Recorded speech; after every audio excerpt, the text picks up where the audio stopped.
Tonight, the next Honolulu mayor faces big challenges, including an over-budget rail project and a growing homeless population. The three leading contenders in this race are ready to answer your questions.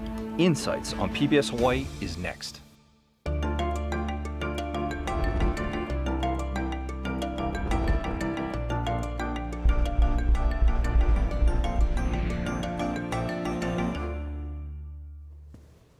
Aloha, I'm Daryl Huff from Hawaii News Now. Welcome to a special edition of Insights on PBS Hawaii.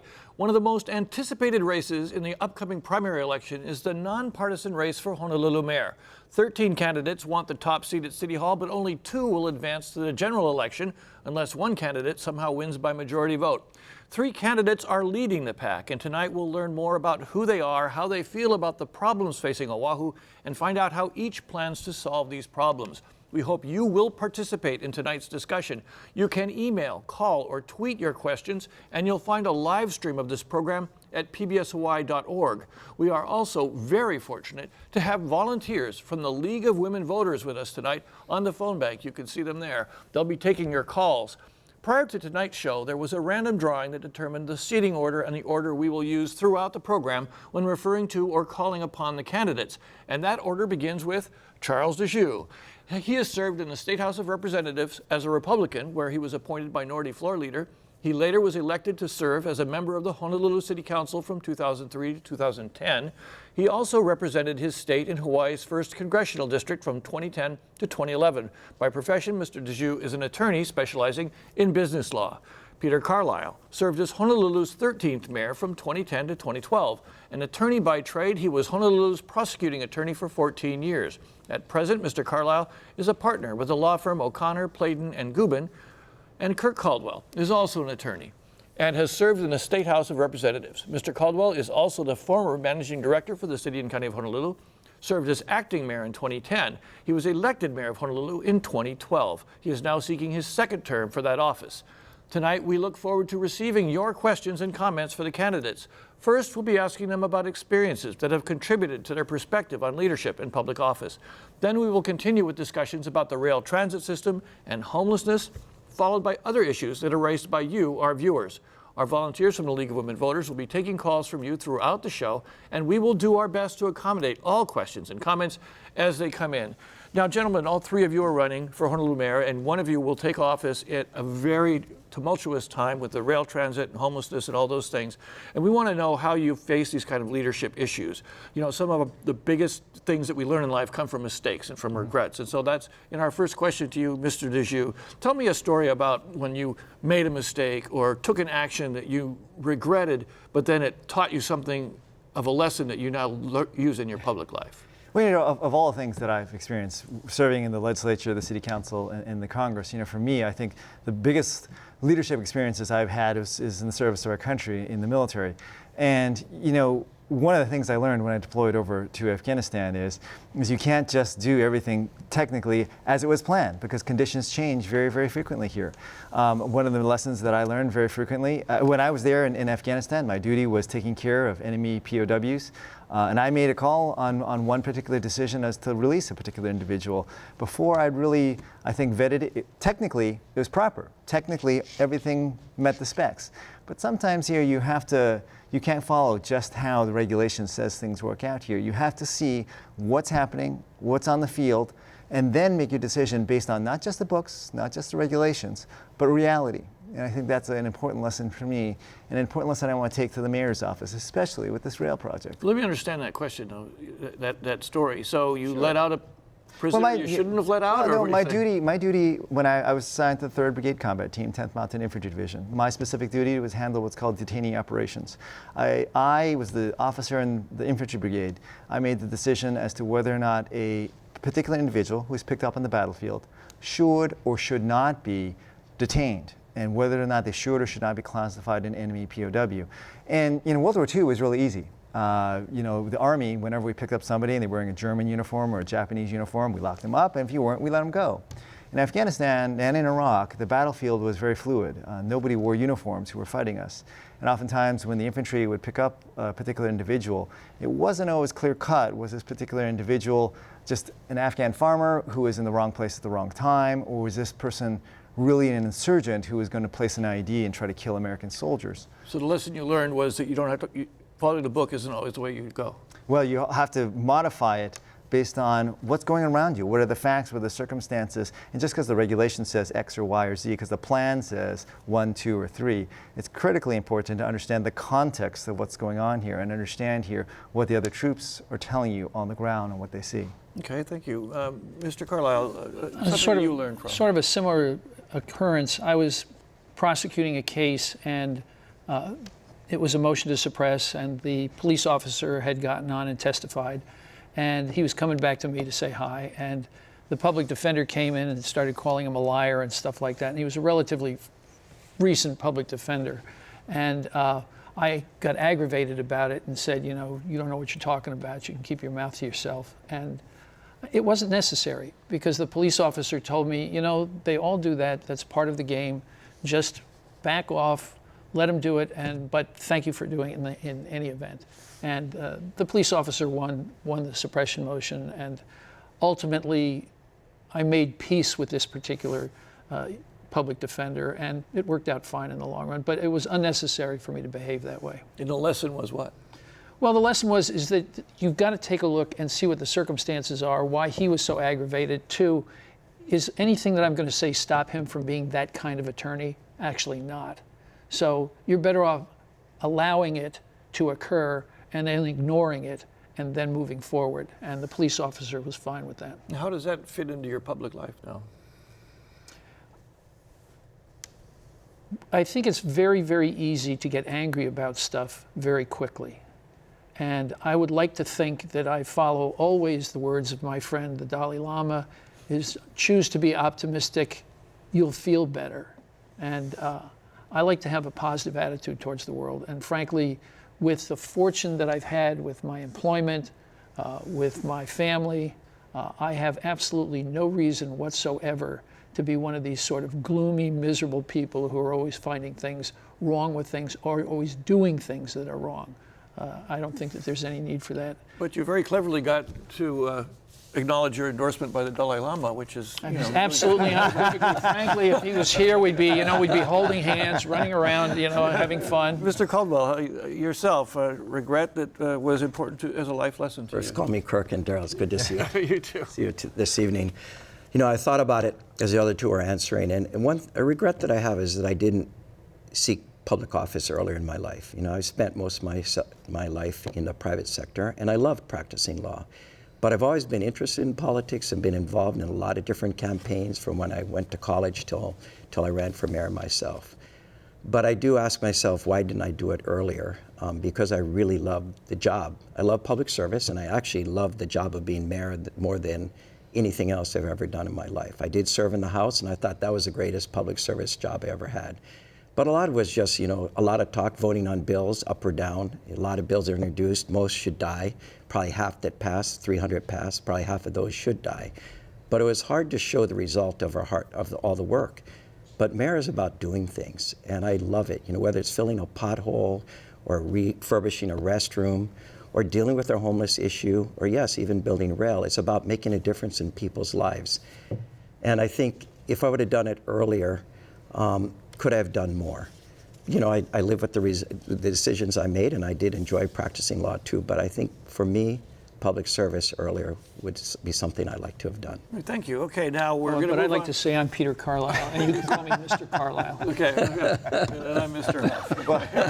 Daryl, you can call me Charles. Oh, we have okay, this is very awkward. Okay, so let's now talk about the most expensive public works project in the history of the city and county of Honolulu, the rail transit system. And this first question goes to Mayor Caldwell.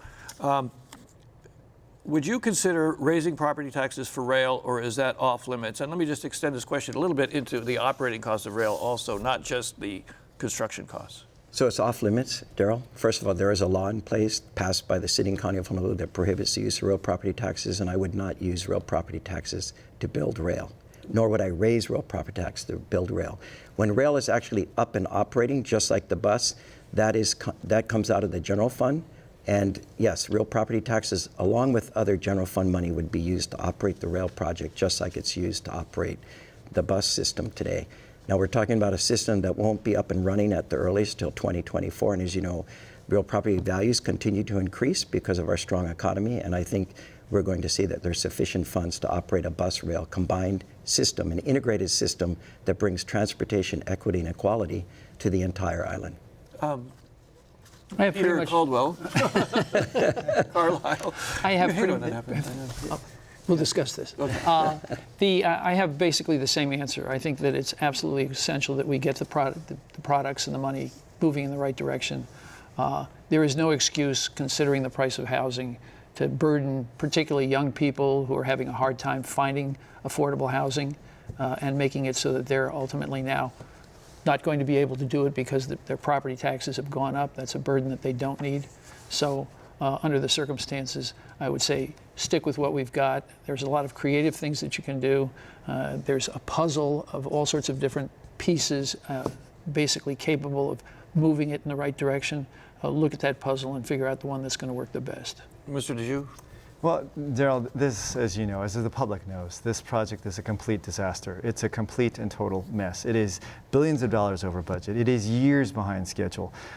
We need to figure out a way to get it back on track here. Now, I am very proud of my record that I've never voted for a tax increase. I will not support an increase in real property taxes. But the challenge for us here is who do you believe of all the candidates here? Well, let me do that a little bit later. Yeah. Redell, we're going to honor the questions for the viewers. So Yeah. you're saying no property tax used for this project.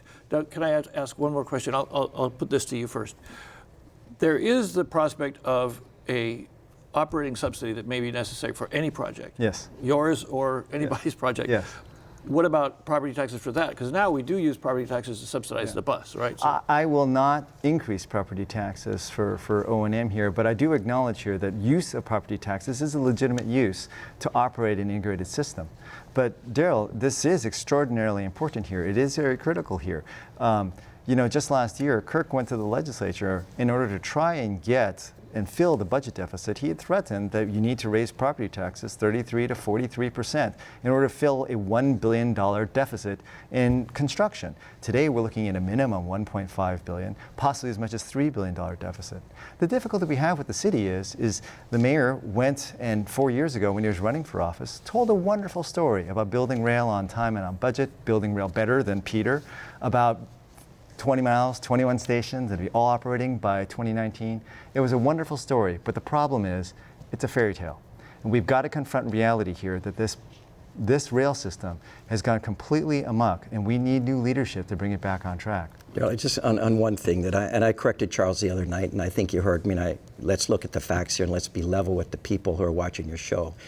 In response to a question asked to me by the legislature, if we didn't extend the GET, and I was up there to ask for an extension of the GET because the visitors pay 1/3 of it.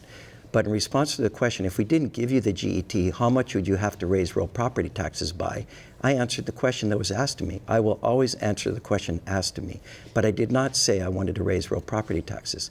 So Charles takes my statement out of context and then tells the public that I said I wanted to raise them, which is incorrect. I just want to clarify the record for that.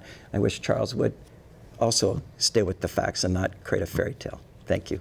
are you messing with the facts on this? Absolutely not here. Look, Daryl, look at the reality here of what's going on. The mayor doesn't have a plan. It's a mess here. We're multi-billion dollars over budget.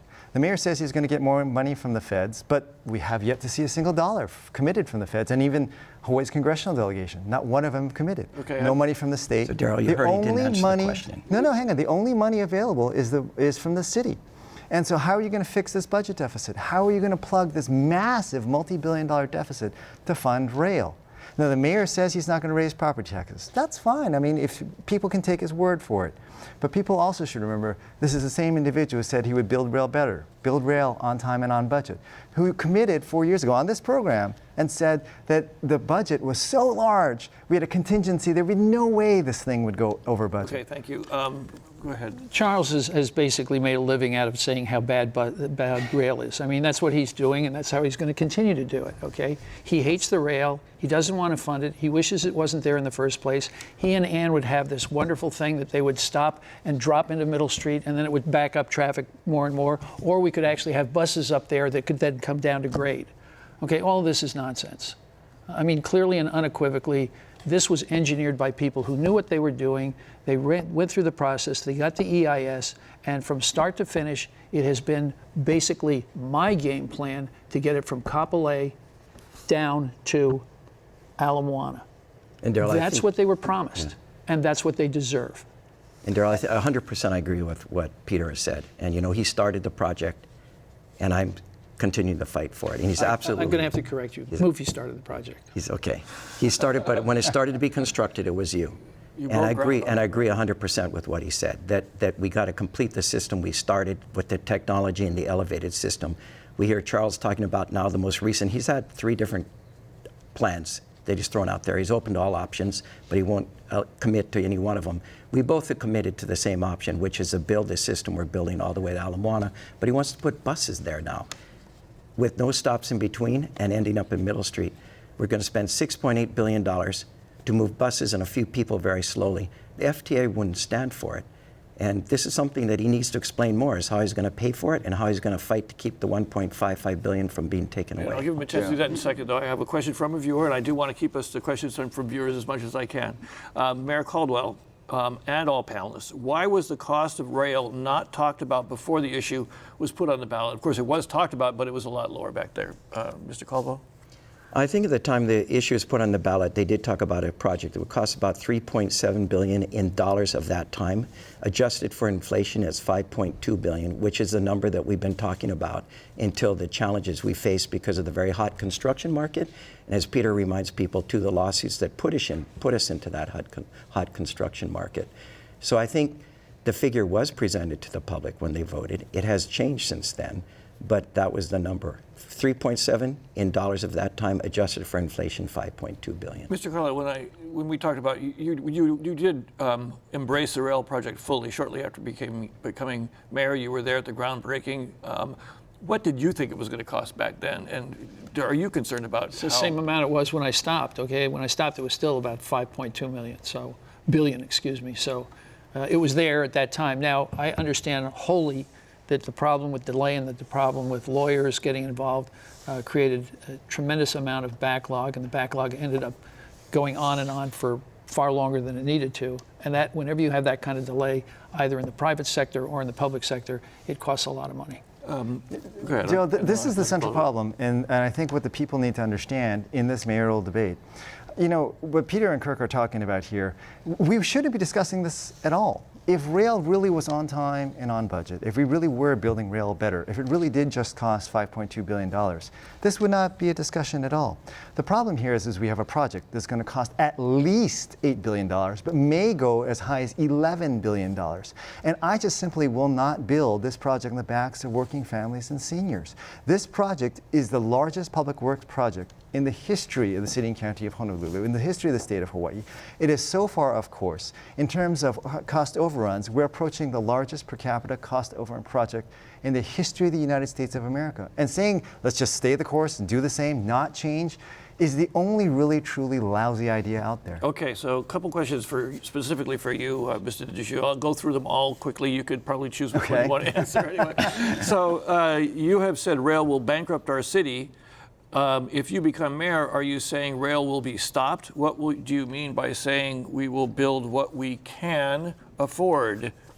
What I'm saying here is we have got to stop increasing taxes every single time there's a cost overrun. We have to stop this attitude of the city government of just spend to no end, that just keeps spending and spending and spending and spending as if the people of our community are made of money.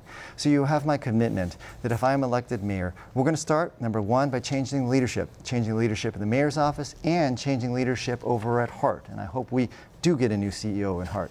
Number two, we're going to make sure that we stop all these tax increases. Number three, that we cap the costs so we just don't go to build to no end. I don't want Honolulu to go down the same tragic path that the community of Puerto Rico went down when their rail project went way, way, way over budget. And number four, yes, I do think it is prudent that any new leader has got to look at all of our alternatives here. The only truly dumb idea is to recognize this project is way over budget, way behind schedule, grossly mismanaged, and say, stay the course, just do more of the same. That doesn't make any sense. Okay, so Mr. Caldwell, a specific question to you. To our current mayor, do you think you should publicly apologize to taxpayers of the cost overrun on the rail and maybe take a pay cut? Agree or disagree? I think that what we need to do is make sure we have a hard board that is asking the hard questions, and I've done that.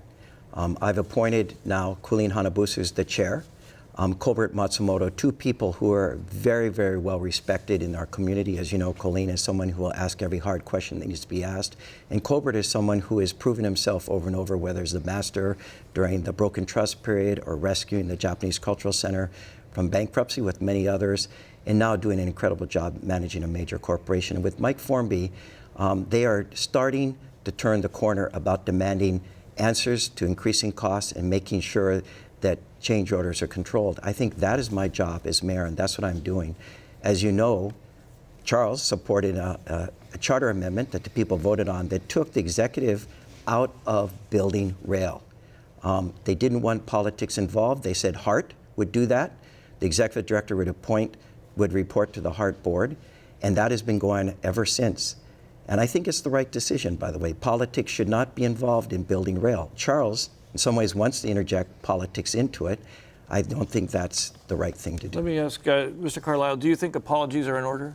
I don't think apologies are going to accomplish anything. So do I think that that's something that we should insist on? No, absolutely not. What do I think we ought to think about is actually doing the most important thing, which is figuring out how to get enough money to be able to run the city. I mean, we go through these exercises about rail, we go through it about homelessness, but frankly, you need to have all the world, basically, all the wheels turning and all the fluids flowing. And if you're not doing that, you're not doing your job. More importantly, I do agree that there's no excuse for somebody who walks into that office not to take some form of pay cut. And if you're actually profiting from being in that office, that's not public service, that's self-service. One really last question on rail for Only one more? Mr. DeJu. Yeah. Well, because I think that our viewers are saying they want us to move on. Okay. So, one of our callers said, "Oh, you're just an obstructionist, Mr. DeJu, that you don't have a positive plan, and you have had a number of plans recently."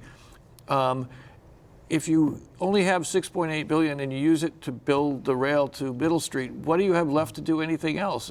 Aren't you just left with nothing ultimately? Gerald, let me begin by pointing out here that yes, Kirk and Peter were very closely associated with the pro-rail faction, and no issue has divided our community as bitterly as this rail issue. And I know I've been very closely associated with the anti-rail faction when I was a member of the Honolulu City Council.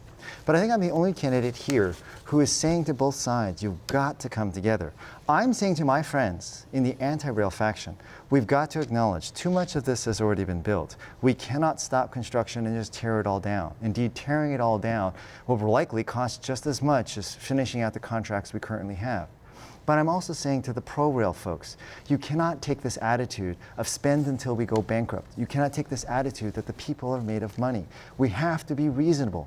So let's come together here. Let's acknowledge that the structures that have already been built, the construction that is there, is going to stay there. We're going to have to finish out these contracts here, but also to the pro-rail folks here. Let's find a way, let's find a means here of getting a mass transit solution here, but within what our community can afford. And in terms of the money here, currently, Hart says that getting it to Middle Street will cost $6.2 billion. Taking it out, you can do another couple stops in the Kalihi for $6.8 billion. I think the difference in the money should be used to explore these other alternatives. And yes, one of those alternatives is putting it at grade on the ground to save money. It doesn't make sense to just say, keep doing more of the same mismanagement, incompetence, and overruns. Thank you. Now, Can I correct something that Very Charles briefly, has mentioned a couple like 15 times about seconds. bankrupting our city? There's two sources of funds that are used for building rail. The federal money, $1.55 billion, and the excise tax, which the tourists pay 1/3. Nothing comes out of the general fund. Our system is protected. We pay with cash as we construct this system. He tries to scare people by saying this is going to bankrupt the city, and Peter knows this also. There are two sources. None of the real property tax is used. None of the other general fund money is used. And I wish you would quit scaring people into that there's going to be a bankruptcy filed by the city and county of Honolulu. Daryl, the mayor's wrong on this. He's flat out wrong on this here. He would be right when he first campaigned and told his fairy tale 4 years ago. Wait, But stop hang for on a second, here. stop for a second. Okay, so what he said was, there's no money coming from the general fund. He said there's no money coming from the money that funds other city programs. It's all coming from this rail tax. It's a pay-as-you-go. Is that incorrect? That is incorrect. This is no longer a pay-as-you-go system. Last month in the Budget Committee, the Hart Board came before the Budget Committee and said, we need to start floating bonds backed by the full faith and credit of the city and county of Honolulu. If these bonds default, if we run out of money, that default is backed by the full faith and credit of the city and county of Honolulu. Kirk was right 4 years ago when he started telling the fairy tale that rail's magical, but not today, not with these massive cost overruns. Okay. Use this thing. Just say time. Okay? You get the That's all I last word on this. I have You don't nothing want to it? say. Good. I knew that would work. Heard enough. Okay, homelessness. This is very important. A lot of people are very concerned about this, and we need to move on. That was quite stimulating. So, Mr. Carlisle, this question to you and to Mr. Dejoux. What do you plan to do about homelessness on Oahu? Put together a structure that will allow an umbrella organization to take advantage of all of those things that we already have. And it's basically personalized intervention and consequences. So what you do is you basically find out what the person's problem is. Is he somebody who's killing people? Is he somebody who's robbing people? Is he somebody or she somebody who was born with attention deficit disorder or depression or any of those things? And then what you do is you enter that and give whatever consequence will be to the benefit of the community and to that person. Now, if it's a criminal and they're killing people, they're easy. You throw them away and you put them in jail. The same thing goes if you use the stick frequently if you have to. You use carrots if that's more appropriate under certain circumstances. But you get somebody who did nothing wrong and was born with one of these unfortunate mental states. What you do is you say that's not your fault. What can we do to help you? And it could, when you're working with somebody of the caliber as Dr. Jim Ireland, it could be you simply change the dose or change the medicine. And if you do those things, then you're going to now have something that's looking at the resources we have, but approaching it with basically a system of management. And that's what needs to be done. Mr. Dejoux, I don't think people have heard very much about your program on homelessness. How do you plan to address it? Well, clearly, what the city is doing right now with homelessness isn't working. The number has gone up and up and up every single year for the last several years. And it just invites common sense. What we're doing right now isn't working. What we need to be doing, and I concur in a large part what Peter is saying, I believe there's 4 key drivers with homelessness, and that's mental illness, drug abuse, economic homelessness, and then a minority who, for whatever reason, have adopted it as a lifestyle. Each of those requires a different approach. I wish I could say there's a magic bullet out there that if we just adopted one public policy, we could wipe out all homelessness. The reality is it's a very complex issue, and each of those demands a different approach.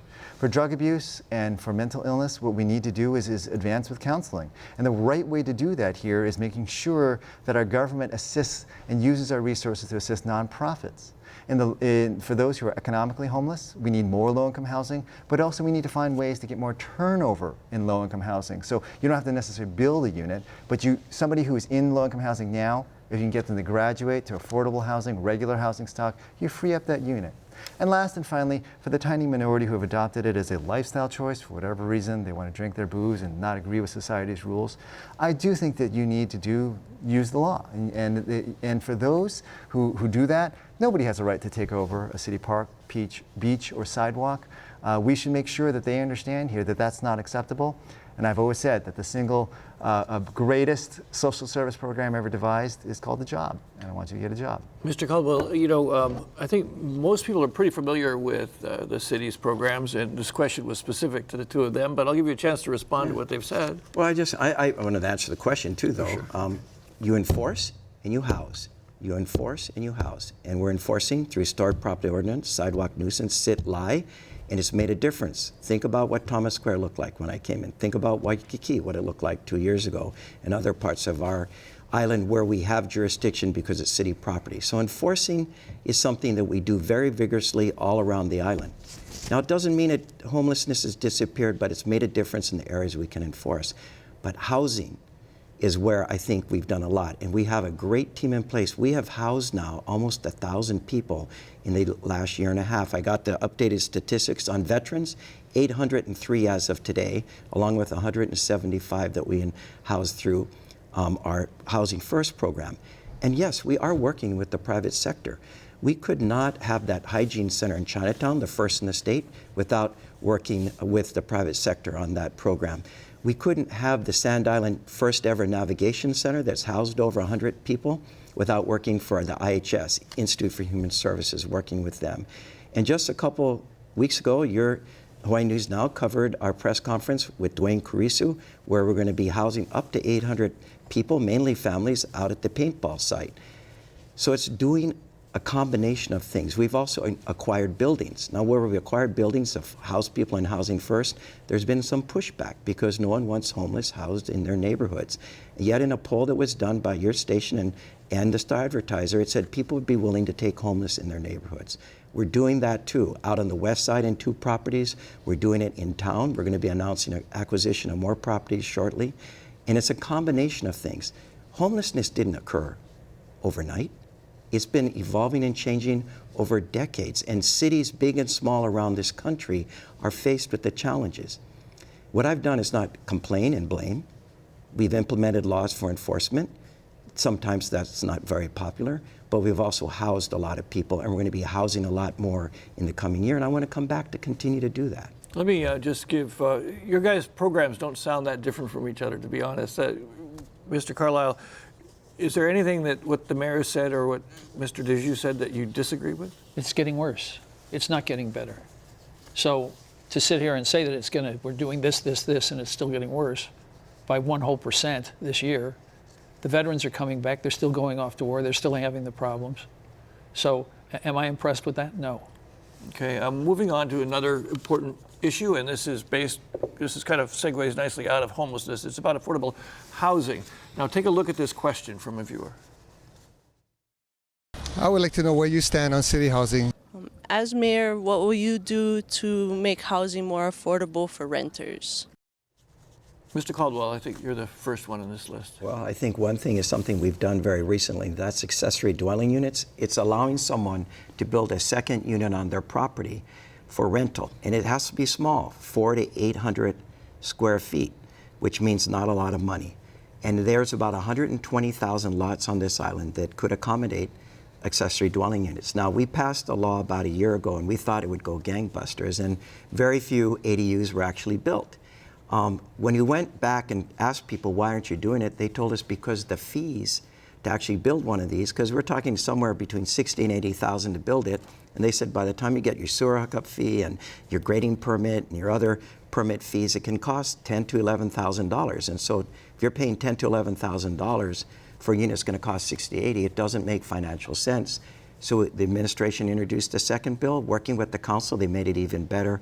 I signed it into law a couple of weeks ago to forgive those types of fees, to really incentivize this type of product. Now, it's all rental, not government. You know, Charles doesn't like government involved. This is the private sector being incentivized and allowed to build to a market where there's huge demand and very little product being built. But the other thing you're doing is through, again, rail around each station, of which there's going to be 21. Peter and I want to build all 21 stations to Ala Moana.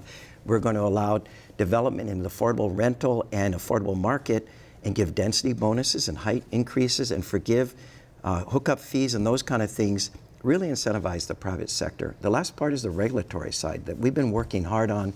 We're getting close to introduce it. We don't want to just mandate you shall build to this level, but how do we work with the private sector to incentivize to build to a market where the margin is so thin, if they don't get it right, they could file bankruptcy. And again, we're looking at how do we incentivize by forgiving fees, by giving height increases, density bonuses, waiving parking, and those kind of things.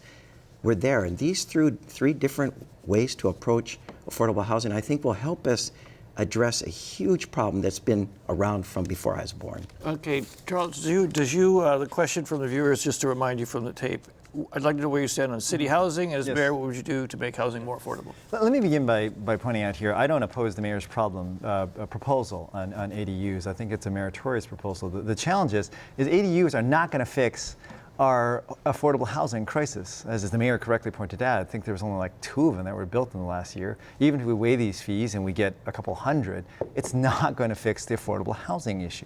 Let me, if you allow me, just do a little bit of quick math for everybody here. We have 950,000 people on this island. Approximately 10,000 people are added every single year. According to HUD guidelines, that means we need to add 3,000 to 3,500 housing units every single year. And if we don't, market rates and affordability rates start separating, and that's why we get this huge crisis in affordability. Now, most of the mayors throughout the United States of America, they can easily fix this problem. If you're a mayor of Phoenix or Dallas or Las Vegas, you just go in the desert, rezone 500 acres of desert land, and voila, your problem is fixed. I, however, don't want to pave over and put asphalt all over yet another beautiful native Hawaiian valley. I think one of the wonderful things about our island is our natural beauty here. So we have this challenge that we have to build sufficient amount of housing, but also I want to make sure we preserve our natural environment. How do you do that? I believe that what we do need to take a very serious look at is increasing our height limits. We have to look at urban infill. We have to look at more condominiums. Yes, I know they're not 100% popular, but that's your choice here. It's an iron triangle choice of either paving more over more of paradise, letting affordability and market rates get completely out of whack, or we look what I am suggesting, which is yes, we have to look at more density. Yes, we have to look at higher height limits. That's how we're going to do it. And as a mayor, I'm committed to try and make sure that our families can live here and stay here, and this community doesn't become something for the super rich and the super poor. The city has a portfolio of housing, and it's typical government housing. It's basically 12 properties. And for years and years, we've been paying the mortgage on it. And for years and years, it's been a catastrophe. No rules are enforced. Nobody is basically making it a better location or place. And so what we did was we put together a package to get rid of it. So we're going to transition it to the private sector, or to the private sector that had a history of doing well with housing for reasons of keeping it at the right level of expense. So we paid them about $1 million. We ended up taking the 12 properties. They were going to be sold. At that time, the mortgages were $70,000. We got a windfall of $120 million. That gave us $50 million that we could do something else with. All of that had been put into place. All of that was moving forward. I left the city. Suddenly I hear that now that's all gone to hell in a handbasket. We're going to lose. We're still paying the mortgage on those things. And we're still in the position now where we can't recoup what had happened. I'm going, what happened? And nobody could give me a decent answer. But somebody was fast asleep at the helm. Anybody who was a mayor at that particular time who let that occur could not have been doing what was in the best interest of affordable housing in the state, and not in the best interest of the citizens of the city and county of Honolulu. That $50 million could have done all sorts of wonderful things for us, and it's been blown to smithereens right now, and it's not coming back. I think that's directed at you, Mr. Caldwell, right? I'd say so. And I'm very appreciative of the hard work that Peter did, and actually we initiated it when I was the acting mayor. We started back then. He picked it up and worked hard for 2 years, and I picked it up and worked hard. At the end of the day, the council had second thoughts about the program, passed a resolution that scared the financing. The guys who were going to finance the project, and they backed away. That's really unfortunate, and I agree with Peter. It's frustrating. I wish this project could have gone further. I agree with Peter that would have been better managed by the private sector than the public sector, and I think we can start over again, but there's going to be some time that needs to pass, because any private entity who went through this and they lost money on this deal also are going to be very gun shy about stepping up a second time. Okay, let me another viewer question really quickly for Mr. Carlisle. Carlisle. Peter. CA. Luxury high-rises have gone up in Ala Moana in the past few years. What would the candidates do, or what they have done to address the affordable housing crisis? Looking ahead, I think that what this viewer seems to be asking is, do we have a way of leveraging all this luxury building into something people can afford? We certainly think that that's a potential. We also think that the other potential is building basically surrounding the rail lines, which is going to happen with transit-oriented development. So absolutely and unequivocally are we going to turn everything into multi-billion-dollar, only rich people can afford it housing. That would make absolutely no sense. And they're going to get their money out of it to the extent that they build those types of structures, and that's certainly going to help the tax base here as well. But the truth of the matter is we can't allow that to be what's going to take over the city and county of Honolulu. and it would be totally unfair to everybody who should live here and wants to live here and has lived here. Okay, we have another Actually, Joe, Very if I briefly. could very briefly follow up on it. One thing that I championed when I was a member of the Honolulu City Council, and I know this frustration about these luxury condos being built for rich foreigners and not for locals here, is I do think it's time to look at getting rid of HCDA. The Kaka'ako Development yes, Authority, that's a that- state agency. It's a state agency. The reason it was created is because way back when, then Mayor Frank Fossey and then Governor George Ariyoshi couldn't get along. They fought with each other. Ariyoshi got this particular measure passed to carve it away from then Mayor Fossey. It might have worked in the 70s. It doesn't work today here. I think this should be turned back over to the city and county of Honolulu. Okay, we got another question from the community now that I'd like to take us to. This is from another area of the island. Here's a question from Leeward, Oahu. The city and state recently allocated $6 million to the Waianae Coast Emergency Access Road. How would you use these funds to improve the roads? Mr. DeJoux, the Waianae Coast has got a terrible time with Yes, roads over there. yes, What are your yes, thoughts about yes. that problem? We got to build an access road over there. The $6.8 million I think is it's a good start here. We have talked for years and years and years. I recall being a member of the Hawaii State Legislature when I first got elected way back in 2000 about trying to get an emergency access road built. It does require coordination between a governor and a mayor who both have a rock solid commitment to do this. I'm glad this funding is going through here. I look forward, if I'm elected mayor, to work with the governor to try and get this done. We've been talking about this for not years, but decades. It's taking too gosh darn long. Mr. Carlisle? Well, there's thoughts of contra-flowing lanes. There's thoughts of along those lines as well. And frankly, the time has come for us to give a chance to the people of the Waianae Coast. They are separated by not that great a space by the time you get down to the power plant, but in fact, it's like they're in a different world. They do not feel like they're part of the community. And so I see in the long run, there is basically a rail guideline there. It used to be part of the traditional Hawaii Railway Society. I don't see any reason why that can't be utilized at some point. There are already basically tracks in the ground. And if we can utilize those, then that's a step to getting the people from the farthest reaches of Waianae closer to the point where they'll be able to get themselves transportation over to the Kapolei and the rail. Mr. Carlisle, Darryl, please. the west side, the Waianae, Nanakuli, Makaha side of the island does need a second access road. As you know, Farrington Highway is a state highway. Whenever there's a down utility line, everyone is stuck on the west side and can't get out of the west side or can't get back into the west side.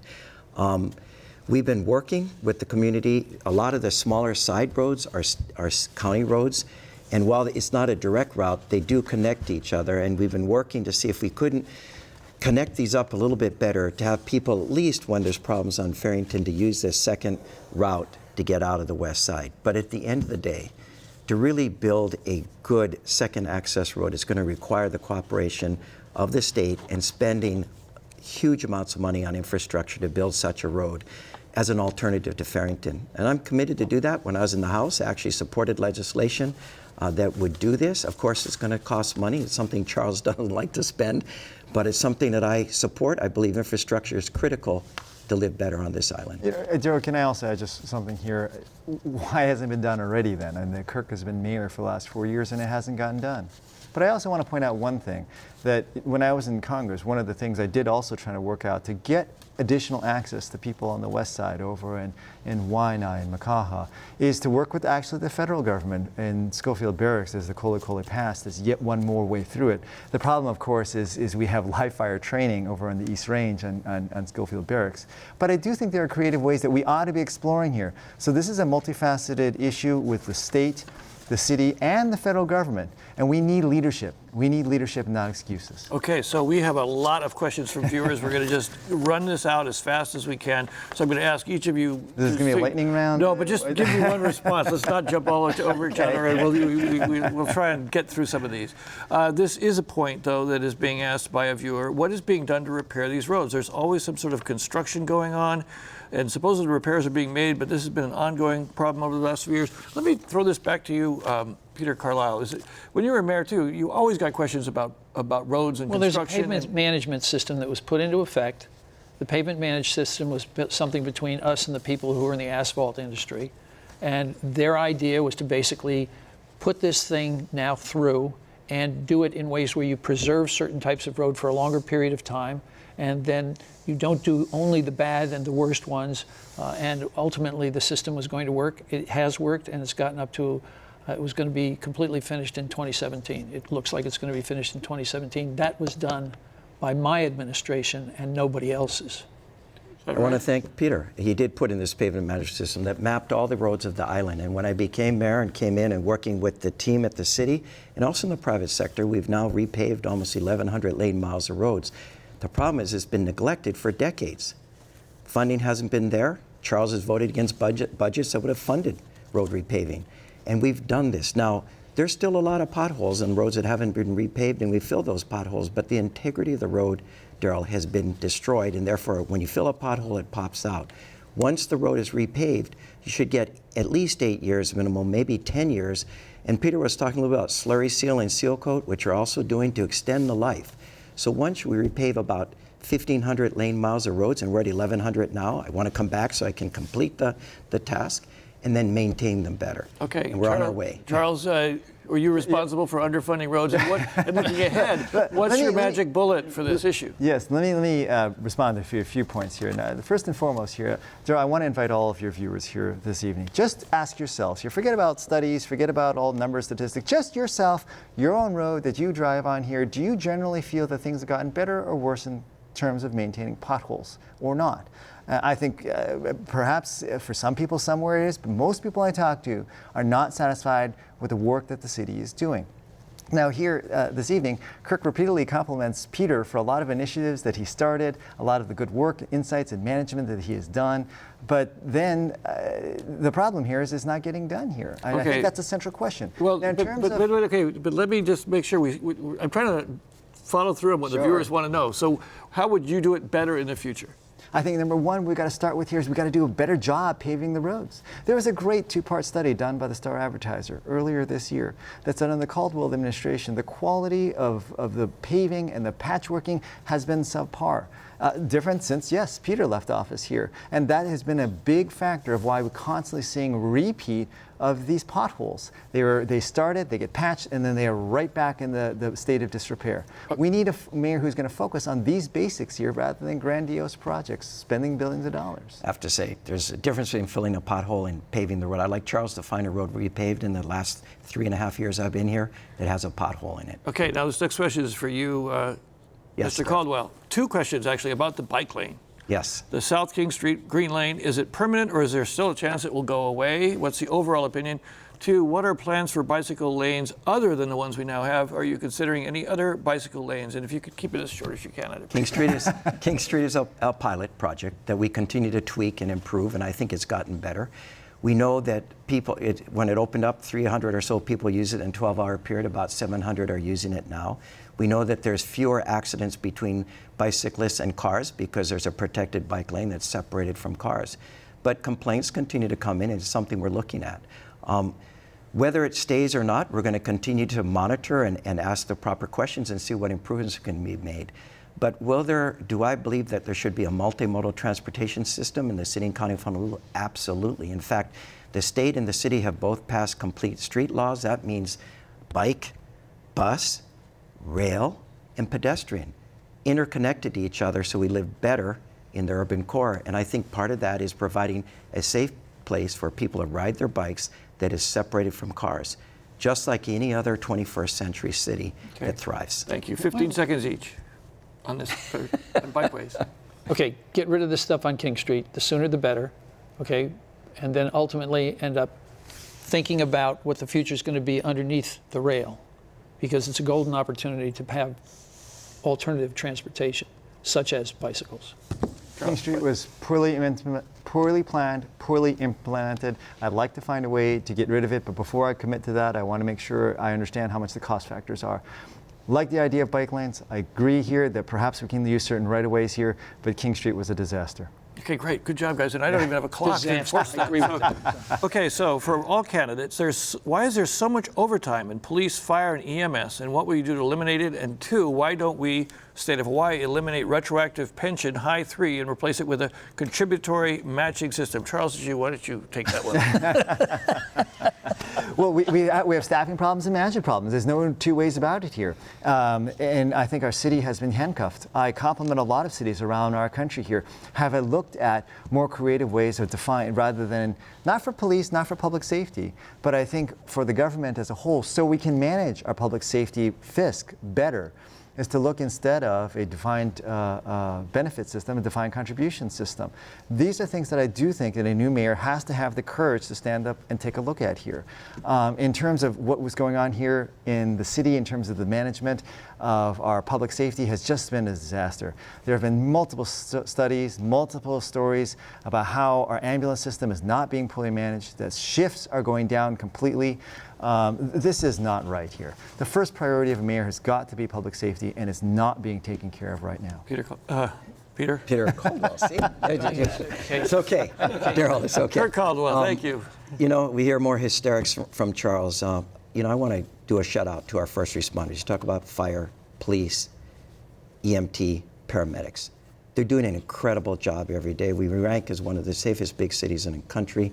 You see what our water safety guys and our first responders do every single day. And I'm grateful, and of course, those EMTs and paramedics that Charles is somehow putting down. What we've done as when I've been mayor is we've negotiated 12-hour shifts from 8-hour shifts. And we've actually found this staffing problem that Charles has talked about has improved. It's not perfect. We don't have there's no perfect system, but we're working towards a better system. And part of it is that people are stretched so thin, and there's such a demand that if you don't have a way to address it, yes, you can people who don't show up at work. In the case of EMS, it's gotten much better. Sometimes people call in, they're sick, and it's hard to staff the station. But here's the point. It hasn't impacted public safety or health in any way, because our firefighters usually get there even before our ambulance guys do, because there's more fire stations than EMS stations. So again, let's not scare the public. I think our first responders do a first-rate job, and I'm really, really proud of them. Just to follow up to get the second part of the question, do you think that the retirement system is too generous? No, I think it's negotiated through collective bargaining, and I think an agreement is an agreement. And we sit down and we negotiate. We're in the process of doing it right now. I do believe that our first responders should be paid a good wage. They should get good benefits. It's how we keep people here. For a while, we were losing a lot of police officers to the mainland because pay was better, benefits were better. And how do we keep these people? They're highly trained, highly skilled, and we want to keep them here. So I think, fair benefits, fair wages, good work environment, all extremely important to make sure we're protected every day here. You want to add to this? Huge problems with the prosecutor's office and the police chief's office. Unacceptable. Okay, that was apropos of nothing. You think is that also causing overtime and mismanagement? Well, it's causing a lot of concerns about the integrity of the rest of the police department, unfairly so. And so as a result, you've got a prosecutor who's got some person who's working for him who has caused nothing but problems, shouldn't have been put there in the first place. Same thing is true now with basically what's going on with the indictments here, the indictments there, and all the rest of that stuff, and people playing race cards over that. That's despicable. Okay, I do need to move on to some other viewer questions because we've only got about 3 minutes left. To Dejoux, Mr. Dejoux, as a Republican, why is Ben Cayetano in the commercial with you? Very simple, because I think this isn't about Republicans and Democrats. There are so many problems facing our community and our city. And I've built a campaign with a broad coalition of Republicans and Democrats and labor unions as well as businesses. And that's why you see Democrats like Governor Ben Cayetano. That's why you see the chairman of my campaign is retired Judge Walter Heen, the former chairman of the Democratic Party of Hawaii. That's why you have labor unions like the electrical workers and the plumbers union supporting my campaign, because they recognize that these issues confronting our city demand leadership here, and that's why they're showing up in my commercials. I think you answered the question about Ben Cayetano. For Mr. Caldwell, why are you always arguing with the city council? I'm afraid this has to be our last question for our broadcast, but go ahead. I think it's part of the give and take of democracy. You know, there's 3 branches of government. They're designed to push-pull. I served in the legislative branch, and now I'm in the executive branch. And I think it's the nature of how democracy works. But I wouldn't say we're fighting. We disagree at times, but when I talk about my priorities as mayor and, you know, road repaving, bus restoration, improving parks, dealing with rail and homelessness, we've gotten the support we need from the council. And why is that, Daryl? Because their issues are the mayor's issues and vice versa, and we come together at the end of the day. But good, strong debate is good for democracy. And we had that just tonight. And Yes. all 3 of you gentlemen. Thank you. Charles Thank you. Dejoux, Thanks. Peter Thank you very Caldwell. much. Appreciate it. Peter Caldwell, I blew it at the end. And thank all of you for being with us tonight. And a special mahalo to the League of Women Voters for handling all the viewer calls and questions this evening. We'll continue this conversation with the Honolulu Mayor candidates on our live stream at pbshawaii.org. We'll be there right after you see the credits for this broadcast. Join us again at our usual time this Thursday, August 4th at 8 p.m. for the Democratic candidates for State Senate District 13, which covers downtown, Nu'uanu, and Liliha. This seat was vacated by longtime legislator Suzanne Chun Oakland and is now up for grabs. Join us for the next Insights on PBS Hawaii. I'm Daryl Huff, and again, I hope you'll join us for more of this conversation via the live Insights stream. Ahui ho.